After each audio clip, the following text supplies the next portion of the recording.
വളരെ നിസ്സാരമായ 10 കാര്യങ്ങൾ നിങ്ങൾ അവരോട് ഒന്ന് മനസ്സിരുന്ന് സംസാരിക്കുന്നതിനിടയിലോ ചാറ്റ് ചെയ്യുന്നതിൻ്റെ ഇടയിലോ പറഞ്ഞു കഴിഞ്ഞാൽ വിത്തിൻ 24 ഹവേഴ്സ് ഒരു നൈറ്റ് അവരിരുന്ന് ചിന്തിക്കുകയും പിറ്റേ ദിവസം തൊട്ട് നിങ്ങളവർ കൂടുതലായിട്ട് സ്നേഹിക്കുകയും ചെയ്യും. അവരുടെ അടുത്ത് നിങ്ങൾക്ക് വളരെ ആത്മാർത്ഥമായിട്ടുള്ള സ്നേഹമാണ്, തിരിച്ച് നിങ്ങൾക്ക് ഒരുപാട് സ്നേഹം കിട്ടണം എന്ന് നിങ്ങൾ ആഗ്രഹിക്കുന്നുണ്ടെങ്കിൽ മാത്രം ഈ 10 കാര്യങ്ങൾ നിങ്ങൾ ചെയ്തു നോക്കുക. 100% റിസൾട്ട് കിട്ടുന്നൊരു കാര്യമാണ് പറയാൻ വേണ്ടി പോകുന്നത്. സോ കേൾക്കാനായിട്ട് ശ്രമിക്കുക, ഹെഡ്ഫോൺ വെക്കുക, വീഡിയോയിലോട്ട് പോവുക, ലൈക്ക് ചെയ്യണം, ഇപ്പോൾ തന്നെ ലൈക്ക് ചെയ്യുക, ഷെയർ ചെയ്യുക, സബ്സ്ക്രൈബ് ചെയ്യുക. Okay, go. നമ്പർ 1, ഞാൻ ബ്രേക്കപ്പ് ആവുന്നതാണ് കൂടുതലായിട്ട് സ്വപ്നം കാണുന്നത്. എനിക്കെന്താണെന്നറിയില്ല, ഞാൻ കൂടുതലും നമ്മൾ ഒന്നിച്ച് ചേർന്ന് പോവാത്തത് സ്വപ്നം കാണുന്നു. എനിക്കെന്തോ പേടിയാവുന്നു. നമ്മൾ ഒന്നിക്കില്ലേ, നമ്മൾ രണ്ടുപേരും കല്യാണം കഴിച്ച് ജീവിക്കില്ലേ, നീ എന്തോന്നാലും എന്നെ വിട്ടുകൊടുക്കില്ലല്ലോ. എനിക്കെന്തോ പേടി, നമ്മൾ നിന്നു പോവൂ, നമ്മൾ ഒരിക്കലും മിണ്ടാതായി പോവൂ. നമ്പർ 2, ഞാൻ വേറൊരാളെ കല്യാണം കഴിച്ച് പോകുന്നത് കണ്ടടാ. ഞാൻ വേറെ ഏതോ ഒരാൾ, നീ ഭയങ്കരമായിട്ട് സങ്കടപ്പെട്ടിട്ട് വിഷമത്തോടെ ഇറങ്ങി പോകുന്നത് ഞാൻ സ്വപ്നം കണ്ടടാ. എനിക്കെന്തൊക്കെയോ പേടിയാവുന്നു. ഞാൻ എന്നെ വിട്ടു പോരുത് കേട്ടോ, എൻ്റെ കൂടെ തന്നെ നിൽക്കണേ, എന്ത് പ്രശ്നം വന്നാലും എന്നെ വിട്ട് കളയരുതേ. നമ്പർ 3, എന്നെ നീ പ്രപ്പോസ് ചെയ്തത് ഓർമ്മയുണ്ടോ? എന്നെ നീ ഇങ്ങോട്ട് പ്രപ്പോസ് ചെയ്തത് നിനക്ക് ഓർമ്മയുണ്ടോ? എങ്ങനെയാണ് പ്രപ്പോസ് ചെയ്തതെന്ന്, അന്ന് ഞാൻ എന്താ റിപ്ലൈ തന്നതെന്ന് ഓർമ്മയുണ്ടോ? ഇത് നിങ്ങൾ അങ്ങോട്ടാണ് പ്രപ്പോസ് ചെയ്തെങ്കിൽ അങ്ങനെയും പറയാം കേട്ടോ. ഞാൻ നിന്നെ പ്രപ്പോസ് ചെയ്ത് ഓർമ്മയുണ്ടോ? അന്ന് നീ എന്താ എനിക്ക് റിപ്ലൈ തന്നതെന്ന് ഓർമ്മയുണ്ടോ? അങ്ങനെയും പറയാം. അന്ന് എന്ത് ഡ്രസ്സായിട്ടെ നമ്മൾ വീഡിയോ കോൾ ചെയ്തിട്ടാണ് നിങ്ങൾ എങ്ങനെയാണോ അന്ന് പ്രപ്പോസ് ചെയ്തത് ആ രീതിയിൽ വേണം. അല്ലെങ്കിൽ എങ്ങനെയാണ് നിങ്ങളുടെ റിലേഷൻഷിപ്പ് സ്റ്റാർട്ട് ചെയ്തതിന് മുമ്പ് ഉണ്ടായിരുന്ന ആ സ്റ്റാർട്ടിങ് മൊമെൻറ്റ്, പ്രപ്പോസൽ എങ്ങനെയായിരുന്നു, അത് നിങ്ങൾ ഓർമ്മയുണ്ടോ, എങ്ങനെയായിരുന്നു എന്ന് സംസാരിക്കുകയും ചോദിക്കുകയും ചെയ്യുക. നമ്പർ 4, നമ്മൾ ഒരുപാട് തവണ കണ്ടിട്ടുണ്ടല്ലേ, എത്ര തവണ കണ്ടു എന്ന് നിനക്ക് ഓർമ്മയുണ്ടോ? ഞാൻ സ്റ്റാർട്ടിങ്ങിൽ ഇട്ടിരുന്ന ഡ്രസ്സ് എന്താണെന്ന് നിനക്ക് ഓർമ്മയുണ്ടോ? നീ എന്ത് ഡ്രസ്സായിട്ടെന്ന് ഓർമ്മയുണ്ടോ? നമ്മൾ എന്ത് ഫുഡാണ് ആദ്യം കഴിച്ചതെന്ന് ഓർമ്മയുണ്ടോ? നമ്മൾ ഒരുമിച്ച് ഫസ്റ്റ് എപ്പോഴാണ് എൻ്റെ ശരീരത്തിൽ നീ ടച്ച് ചെയ്തെന്ന് ഓർമ്മയുണ്ടോ? എൻ്റെ കയ്യിൽ അല്ലെങ്കിൽ എൻ്റെ വിരളിൽ എപ്പോഴാണ് നിനക്ക് എൻ്റെ ശരീരത്തിൽ ടച്ച് ചെയ്തെന്ന് നിനക്ക് ഓർമ്മയുണ്ടോ? ഫസ്റ്റ് ഹഗ് ചെയ്തപ്പോൾ നിനക്ക് എന്താണ് ഫീലായത്? എപ്പോഴാണ് നമ്മൾ ഫസ്റ്റ് വഴക്കുണ്ടായത് ഓർമ്മയുണ്ടോ? നമ്പർ 5, എപ്പോഴാണ് നീ അവസാനമായി കരഞ്ഞത്? എപ്പോഴാണ് നിനക്ക് ഏറ്റവും കൂടുതൽ വിഷമമുണ്ടായിരുന്നത്, ഏറ്റവും കൂടുതൽ ഡൗൺ ആയത് എപ്പോഴായിരുന്നു? അന്ന് ആ സമയത്ത് നീ എന്നെ ഓർക്കാറുണ്ടായിരുന്നു? ആ മൊമെൻറ്റിൽ ഞാൻ നിൻ്റെ അടുത്തുണ്ടായിരുന്നെങ്കിൽ എന്ന് നീ ഓർത്തിട്ടുണ്ടോ? നമ്പർ 6, ഞാൻ മരിച്ചു പോയ എന്ത് ചെയ്യും? ഞാൻ മരിച്ചു പോകുന്നത് ഞാൻ ഈ അടുത്ത് സ്വപ്നം കണ്ടിരുന്നു. അങ്ങനെയാണെങ്കിൽ നീ ഒറ്റപ്പെട്ടു പോകും, നീ വേറെ ആളെ കല്യാണം കഴിക്കണം കേട്ടോ. എന്നെ ഓർത്ത് നിൻ്റെ ലൈഫ് നീ കളയരുത് കേട്ടോ.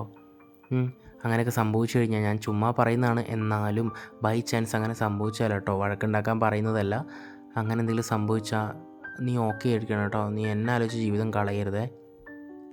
നമ്പർ 7, നമ്മൾ എവിടെയെങ്കിലും ടൂറ് പോകുന്നതായിട്ട് നീ ആലോചിച്ചിട്ടുണ്ടോ? നീ ആഗ്രഹിച്ചിട്ടുണ്ടോ? നിൻ്റെ മനസ്സിൽ എപ്പോഴെങ്കിലും അങ്ങനെ ചിന്ത വന്നോ? എങ്കിൽ അതേപ്പറ്റി ചോദിക്കുക. എങ്ങനെ ബൈക്കിൽ പോകുന്നതാണോ, കാറിൽ പോകുന്നതാണോ, ട്രെയിനിൽ പോകുന്നതാണോ, നമ്മൾ വാക്ക് ചെയ്തിട്ട് പോകുന്നതാണോ, നമ്മളിനി കുറേ ദൂരെ ഫ്ലൈറ്റിലോ മറ്റോ പോകുന്നതാണോ, നമ്മൾ ഏത് കൺട്രി, ഇന്ത്യ വിട്ട് പുറത്ത് പോകുന്നതാണോ, അല്ല നമ്മുടെ നാട്ടിൽ തന്നെ എവിടെയെങ്കിലും പോകുന്നതാണോ? നീ ഏതാണ് കൂടുതലും ചിന്തിച്ചത്? അവിടെയുള്ള മെമ്മറീസ് എന്താണ് നിൻ്റെ മനസ്സിലുണ്ടായിരുന്നത്? അല്ലെങ്കിൽ നീ ചുമ്മാ, ഇനിയിപ്പോൾ അവർ പറയണം ഞാൻ അങ്ങനെ ഒന്നും ചിന്തിച്ചിട്ടില്ല നമ്മൾ പോകുന്നൊന്നും എന്ന് പറയുകയാണെങ്കിൽ, ചുമ്മാ നിനക്കൊന്ന് കണ്ണടച്ച് ഇമാജിൻ ചെയ്ത് പറയാൻ പറ്റുമോ? എൻ്റെ കൈ പിടിച്ചില്ല, അല്ലെങ്കിൽ എൻ്റെ കൂടെ നീ ഒരു ട്രിപ്പ് ഇപ്പോൾ പോവാണ്, നിന്നെ കണ്ണടച്ച് നീ പറയാം നിനക്ക് എൻ്റെ കൂടെ ഒരു ട്രിപ്പ് പോകണം, അതെങ്ങനെയായിരിക്കും? ചുമ്മാ ഒന്ന് ആലോചിച്ച് വെറുതെ ഒന്ന് പറ. ജസ്റ്റ് ഞാനും കണ്ണടക്കാം, എനിക്കത് ഫീൽ ചെയ്യാൻ വേണ്ടിയിട്ടാണ്. അതിൻ്റെ ഇടയിലുള്ള കാര്യങ്ങൾ ഞാനും പറയാം കേട്ടോ. അങ്ങനെയാണ് നമ്മൾ ഒരുമിച്ച് ഇങ്ങനെ ഒരു ബൈക്കിൽ ഇങ്ങനെ പോകുന്നു. ആദ്യം ഒരു ഭക്ഷണം, ഒരു ഹോട്ടൽ കാണുന്നു, നമുക്ക് ഫുഡ് കഴിച്ചിട്ട് പോകാം. നമ്മൾ അവിടുന്ന് ഫുഡ് ഓർഡർ ചെയ്യുന്നു. അപ്പോൾ ഒരുപാട് ഫോട്ടോസ് എടുക്കുന്നു.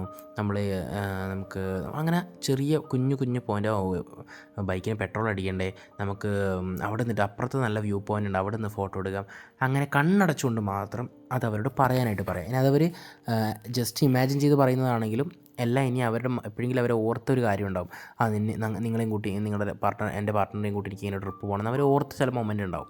എങ്കിലത് പറഞ്ഞാൽ മതി. അല്ല അവർക്കത് ഓർമ്മയില്ലെങ്കിലാണ് ഞാൻ പറഞ്ഞത്, ജസ്റ്റ് അത് ഇമാജിൻ ചെയ്ത് പറഞ്ഞാലും മതിയാവുമെന്ന്. നമ്പർ 8, എപ്പോഴാണ് നിനക്കെന്നെ മാരേജ് ചെയ്യണമെന്ന് തോന്നിയത്? എൻ്റെ കല്യാണം കഴിച്ച് എൻ്റെ കൂടെ ജീവിക്കണം എന്ന് നിനക്ക് എപ്പോഴാണ് തോന്നിയത്? ഏത് മൊമെൻറ്റിലാണ് തോന്നിയത്? ഞാൻ എന്തെങ്കിലും പറഞ്ഞപ്പോൾ തോന്നിയതാണോ? അല്ല സ്റ്റാർട്ടിങ് തൊട്ടേ നിനക്കത് ഉണ്ടായിരുന്നോ? അല്ല എപ്പോഴാണ് നിനക്ക് സ്ട്രോങ് ആയത്? നിൻ്റെ മനസ്സിൽ എപ്പോഴാണ് എന്നെ താലി കെട്ടുന്നത് നീ ചിന്തിച്ചിട്ടുണ്ടോ? അത് എങ്ങനെയായിരുന്നു? മണ്ഡപത്തിലായിരുന്നോ? അല്ല രജിസ്റ്റർ ഓഫീസിലായിരുന്നോ? അല്ല ഫാമിലീസ് മൊത്തം ഉണ്ടായിരുന്നോ? അതെങ്ങനെയായിരുന്നു? ഭയങ്കര വലിയ സെറ്റപ്പിലാണോ? ചെറിയ സെറ്റപ്പിലാണോ? നീ അങ്ങനെ ചിന്തിച്ചിട്ടുണ്ടോ? നീ അങ്ങനെ ആഗ്രഹിക്കാറുണ്ടോ? എപ്പോഴാണ് നിനക്ക് കൂടുതലായിട്ട് നിൻ്റെ മനസ്സിലത് തോന്നിയത്? ഇങ്ങനെയുള്ള കാര്യം. ഇതാണ് നമ്മുടെ 8ാമത്തേതായിട്ട് നിങ്ങൾ ചോദിക്കുന്നത്. വളരെ ഇമ്പോർട്ടൻ്റ് ആയിട്ടുള്ളൊരു കാര്യം കേട്ടോ. ഈ 8ാമതായിട്ട് ഞാൻ പറഞ്ഞ വളരെ വളരെ ഇമ്പോർട്ടൻ്റ് ആയിട്ടുള്ളൊരു കാര്യമാണ്. നിർബന്ധമായിട്ടും നിങ്ങൾ സംസാരത്തിൽ ഉൾപ്പെടുത്തിയത് ചോദിക്കേണ്ട ഒരു കാര്യമാണ്. നമ്പർ 9, നിൻ്റെ എല്ലാ സക്സസ്സിലും ഞാൻ നിൻ്റെ കൂടെ ഉള്ളതായിട്ട് നീ ചിന്തിച്ചിട്ടുണ്ടോ? നീ എന്ത് ലൈഫിൽ എത്ര വലിയ സക്സസ്സിലെത്തുമ്പോഴും അതിൻ്റെയൊക്കെ കൂടെ നീ എൻ്റെ കൈ പിടിച്ച് നടക്കുന്നതോ, എന്നെ ഇൻവൈറ്റ് ചെയ്യുന്നതോ, എന്നെ കൂടെ ചേർത്ത് പിടിക്കുന്നതോ, നിൻ്റെ എല്ലാ സക്സസ്സിലും വലിയ ഞാനാണെന്ന് നിനക്ക് മനസ്സുറഞ്ഞ് പറയാൻ പറ്റുന്ന ചില നിമിഷങ്ങളുണ്ടാവൂ. നീ അങ്ങനെ ചിന്തിച്ചിട്ടുണ്ടോ? അങ്ങനെയാണെങ്കിൽ എങ്ങനെയായിരിക്കും എന്നുള്ള കാര്യങ്ങൾ. അതിപ്പം നിങ്ങളുടെ പാർട്ട്ണറുടെ ആഗ്രഹങ്ങൾ എന്താണ്, സ്വപ്നങ്ങൾ, അവർ മുന്നോട്ടുള്ള അവരുടെ ഫ്യൂച്ചർ എന്തായിരുന്നു, അവരെന്താണ് കൂടുതൽ തിങ്ക് ചെയ്യുന്നത്, അവർക്ക് എന്താവണം എന്നാണ് ആഗ്രഹം, അവരുടെ സക്സസ്ഫുൾ ലൈഫായിട്ട് അവർ ചിന്തിക്കുന്നത് എന്താണ്, ഇതൊക്കെ അവരോട് ചോദിച്ചിട്ട്, അല്ലെങ്കിൽ അവർക്ക് അവരുടെ ഈ കാര്യങ്ങളൊക്കെ നിങ്ങൾക്ക് അറിയാമെങ്കിൽ അത് വെച്ചിട്ട് പറഞ്ഞാലും മതി. ഇപ്പം ചില ആളുകൾക്ക് സിനിമയിൽ എത്തണമെന്നായിരിക്കും, അതിന് വേണ്ടിയിട്ട് ഭയങ്കര കഠിന പ്രയത്നത്തിലായിരിക്കും. അപ്പോൾ അങ്ങനെ നീ എത്തുവാണെങ്കിൽ ഞാൻ നിന്നെ സപ്പോർട്ട് ചെയ്യുന്നുണ്ടോ, അങ്ങനെയുള്ള കാര്യങ്ങൾ. നമ്പർ 10, നിനക്ക് എന്നെ കാണുമ്പോൾ എങ്ങനെ സ്പേസിൽ കാണാൻ ഇഷ്ടം? അതായത് ഏത് അറ്റ്മോസ്ഫിയറിലാണ്? ഭയങ്കര പ്രകൃതിയായിട്ടുള്ളതാണോ, അല്ല ക്രൗഡഡ് ആയിട്ടുള്ളതാണോ, കോഫി ഷോപ്പിലാണോ, ഏത് സ്പൈസിൽ നിനക്ക് എന്നെ കാണണം എന്നാണ് നിനക്ക് ഏറ്റവും ഇഷ്ടം? ഞാൻ എന്ത് ഡ്രസ്സ് ഇടണം എന്നാണ് നിൻ്റെ ഏറ്റവും വലിയ ആഗ്രഹം? ആ ഒരു സമയത്ത് ഞാൻ ഏത് പെർഫ്യൂം അടിക്കണം എന്നാണ് നിൻ്റെ ഏറ്റവും വലിയ ആഗ്രഹം? ആ സമയത്ത് ഫോൺ യൂസ് ചെയ്യണോ, അല്ലെ ഫോൺ സ്വിച്ച് ഓഫ് ചെയ്യണോ, ഇത് വെക്കണോ, ഫോൺ വേണ്ടേ, പാട്ട് കേൾക്കണോ? നമ്മൾ ഒരുമിച്ചിരിക്കുമ്പോൾ ഏത് പാട്ടാണ് കേൾക്കേണ്ടത്? ആ ഒരു അറ്റ്മോസ്ഫിയറിൽ ഏത് പാട്ട് നമുക്ക് കേൾക്കണം? ഇതാണ് നമ്മുടെ 10ാമത്തെ കാര്യം. ഈ പറഞ്ഞ 10 കാര്യങ്ങളും നിങ്ങൾ അപ്പോൾ തന്നെ പോയി ചോദിക്കേണ്ട കാര്യമൊന്നുമില്ല. നിങ്ങൾ 1, 2, 3 ദിവസം സംസാരത്തിന് ഉൾപ്പെടുത്തുന്ന രീതിയിൽ, അവർക്ക് മനസ്സിലാവാത്ത രീതിയിൽ വളരെ ഫ്ലുവൻ്റായിട്ട്, വളരെ ഫ്ലോ ആയിട്ട്, നാച്ചുറലായിട്ട് നിങ്ങൾ പറഞ്ഞു പോവുകയാണെങ്കിൽ എന്താണ് സംഭവിക്കുക എന്ന് ഞാൻ പറഞ്ഞുതരാം. അവരുടെ ഉള്ളിൽ നിങ്ങൾ ഒരു ബോറിംഗ് ഇല്ലാത്ത രീതിയിലേക്ക് മാറ്റിയെടുക്കും. സർവ്വസാധാരണമായിട്ട് ഒരുപാട് പേര് ചോദിക്കുന്നതാണ്, എന്തുകൊണ്ടാണ് അവർക്ക് നമ്മളുടെ സ്നേഹം കുറഞ്ഞു വരുന്നത്? എന്തുകൊണ്ട് അവർക്ക് നമ്മളുടെ സ്നേഹം കുറഞ്ഞു ഇപ്പോൾ തീരെ ഇല്ലാത്ത രീതിയിൽ വരുന്നത്? എന്തുകൊണ്ടെന്ന് വെച്ച് കഴിഞ്ഞാൽ നിങ്ങളത് സർവീസ് ചെയ്യുന്നില്ല എന്നുള്ളതാണ്. ഏത് വാഹനമാണെങ്കിലും, വീടാണെങ്കിലും, ഫോണാണെങ്കിലും, എന്താണെങ്കിലും നമ്മളത് പ്രോപ്പറായിട്ട് മെയിൻറ്റെയിൻ ചെയ്യുമ്പോഴാണ് അത് ബെറ്ററായിട്ടുള്ള കംപ്ലയിൻസ് ഒന്നും ഇല്ലാതെ മുമ്പോട്ട് കൊണ്ടുപോകാൻ പറ്റുന്നത്. സോ നമ്മൾ ഈ റിലേഷൻഷിപ്പിൽ ചുമ്മാ സംസാരിക്കാൻ ഒന്നുമില്ല എന്നൊക്കെ പറഞ്ഞ് ബോറടിച്ച് നിൽക്കുമ്പോൾ റിലേഷൻഷിപ്പിലെ താല്പര്യങ്ങളിങ്ങനെ കുറഞ്ഞു വരും. പിന്നെ എന്തിനോ എന്നുള്ളതാവും. അവർ നമ്മളെക്കുറിച്ച് കൂടുതൽ ചിന്തിക്കുന്നില്ലെങ്കിലൊക്കെയുള്ള കുഴപ്പങ്ങൾ എന്താ ഞാൻ പറഞ്ഞുതരാം. ഒരു റിലേഷൻഷിപ്പ് ബോറിംഗ് ആയുള്ള കുഴപ്പം ഞാൻ പറഞ്ഞുതരാം. തീർച്ചയായിട്ടും വളരെ അടിപൊളിയായിട്ടൊരു പേഴ്സൺ വന്നാൽ ചിലപ്പോൾ അവർ നമ്മളിട്ട് വേറെ ആളെ തേടി പോകാം. നമ്മളെ മടുത്ത് തുടങ്ങിക്കഴിഞ്ഞാൽ ചെറിയ വഴക്കുകൾ പോലും വലിയ വഴക്കുകളാവാം. നമ്മളുടെ ചെറിയ തെറ്റുകൾ പോലും വലിയ തെറ്റുകളായി തോന്നാം. നമ്മൾ ചെറിയ കുറ്റങ്ങളൊക്കെ വലിയ കുറ്റങ്ങളായി കണ്ട് നമ്മളെ കുറ്റപ്പെടുത്താം, നമ്മളെ അപമാനിക്കപ്പെടുത്താം, നമ്മളെ വിഷമിപ്പിക്കാം. അങ്ങനെ നമ്മൾ തന്നെ അവരുടെ ലൈഫിൽ നിന്ന് പോകുന്നതോ അല്ലെങ്കിൽ അവർ തന്നെ നമ്മളെ വെറുത്ത് പോകുന്ന രീതിയിലോ എത്തും. അതിന് പകരം കൂടുതലായിട്ടും അവരുടെ ഉള്ളിലേക്ക് നിങ്ങളുടെ റിലേഷൻഷിപ്പ് എപ്പോഴും ബ്യൂട്ടിഫുൾ ആക്കാൻ ഈ കുറച്ച് 10 കാര്യങ്ങൾ, 10 അല്ല ഒരുപാട് കാര്യങ്ങളുടെ അടുത്തടുത്ത് വീട്ടിൽ ഞാനത് പറഞ്ഞുതരാം. ഈ 10 കാര്യങ്ങൾ പറഞ്ഞിട്ടുണ്ടെങ്കിൽ തീർച്ചയായിട്ടും അവർ കിടന്നുറങ്ങുന്ന സമയത്തൊക്കെ ഈ ഒരു ചിന്ത അവരുടെ മനസ്സിൽ വരും.